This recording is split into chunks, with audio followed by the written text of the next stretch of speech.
Hi there, it's Lukasz for TechTravelGeeks. I'm currently on a 6-week-long round-the-world trip and I wanted to share my experience with the Microsoft Surface Book 2, latest flagship from Seattle, released in November 2017. Let's go through some of the key features of the laptop, touching on other available models as well. There are two main versions of this laptop, one with a 13.5-inch screen and the other with a bigger 15-inch monitor. Both are top-of-the-class panels with 3K 2:1 resolution, very bright screens, great color reproduction and viewing angles. I have the smaller version of the laptop and I've had no problems using it in bright daylight in Fiji and Australia, so I'm sure it will be good enough for any location. The screen, as in common nowadays with most flagship laptops, is touch sensitive. I found it to be very responsive and easy to use when needed. In addition to that, as with other Surface products, it supports the Surface Pen, which is fantastic for anyone who uses it as a creative tool.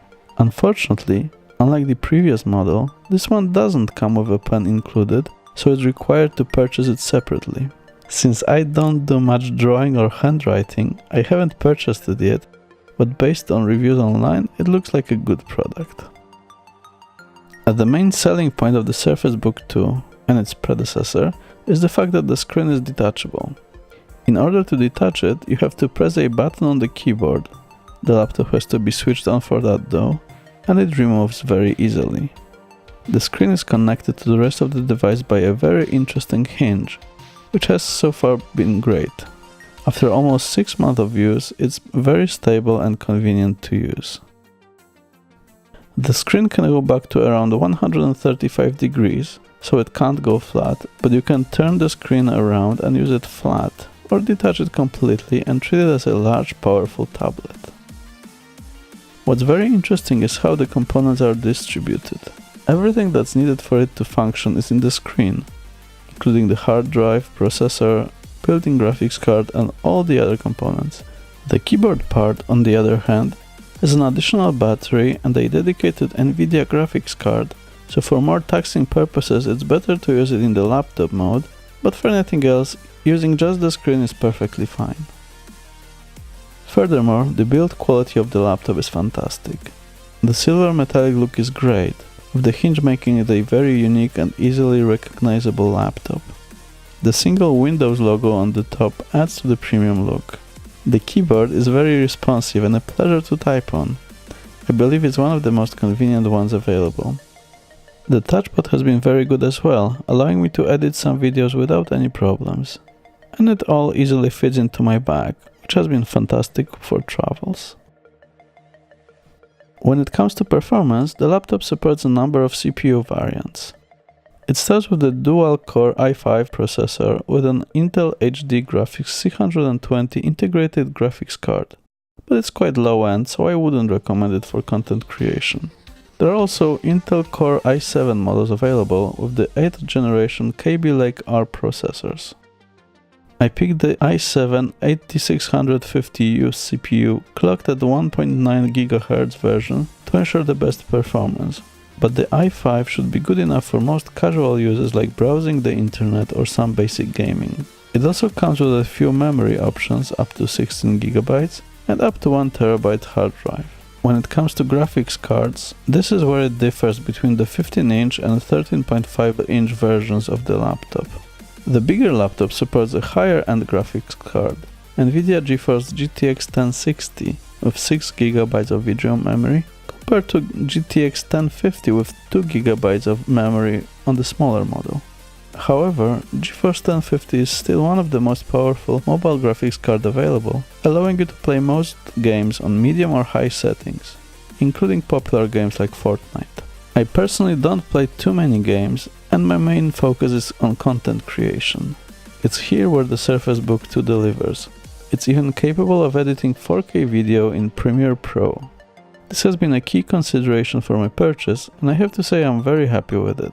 I have so far edited a number of videos on this laptop, including the What's in my bag video and the one you're watching just now for this channel, as well as a shark tale video from Fiji on my personal channel, so feel free to check them out. This laptop has now replaced my older desktop with an NVIDIA 1060 graphics card, and I've never looked back. When talking about performance, I can't forget about the fantastic battery life.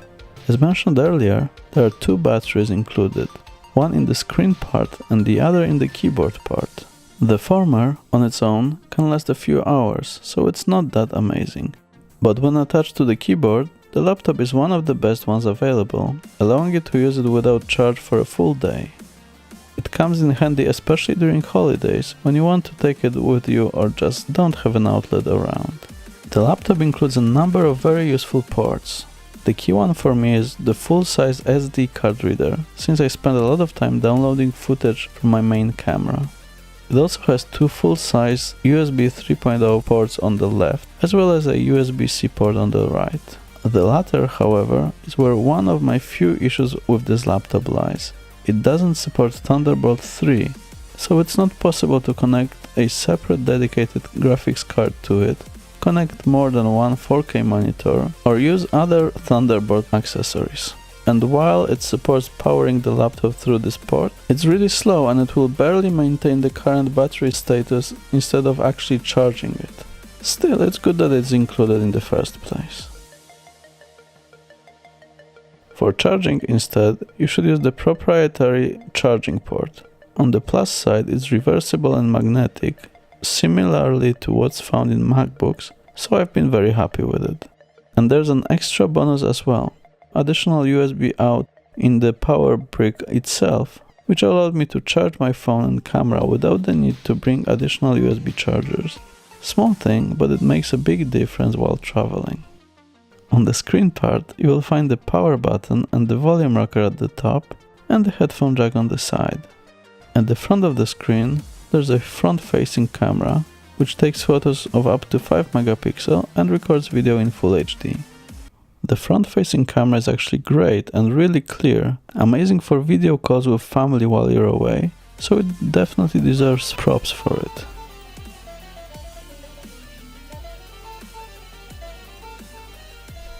Its best feature, however, is that it supports Windows Hello, which is a very quick way to unlock your screen with the camera, using facial recognition and near-infrared imaging. I have to say I love it. It's very fast and just works every time. I can't praise it enough. There's also an 8 megapixel back-facing camera, which also records Full HD video, but let's be honest, who's going to use it as a camera? So, is the Surface Book 2 worth it? As a premium device from Microsoft, it comes with great build quality and top specs, and has deservedly been called the best 2-in-1 laptop available by many reviews. However, it comes at a premium price. It's definitely not cheap, starting at £1,500 for the dual-core version, and going to £3,149 for the top-spec model. The model reviewed was 13.5 inches with Core i7-8650U CPU, 16GB of RAM, an NVIDIA GeForce GTX 1050 GPU with 2GB of VRAM, and a 500GB SSD, priced at £2,499.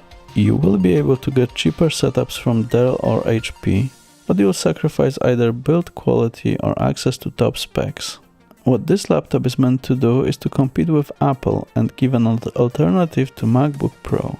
If you prefer to use Windows software and aren't a big fan of closed system of Apple, then this is a fantastic alternative. I personally grew up with Microsoft software, starting with DOS and Windows 95, so using Windows 10 is second nature for me. If you're a fan of Apple, well, I guess you've made your choice. To sum up, having been using this laptop for almost 6 months and being 4 weeks into a round-the-world trip, I couldn't be happier with my purchase. If you want one of the best laptops on the market with great specs, fantastic battery life, excellent screen, build quality and a unique approach to 2-in-1, and you don't mind spending a bit more to get the best that's available, go for it. Thanks for watching TechTravelGeeks. If you enjoyed this video, please give us a like and consider subscribing to see more videos like this. Cheers!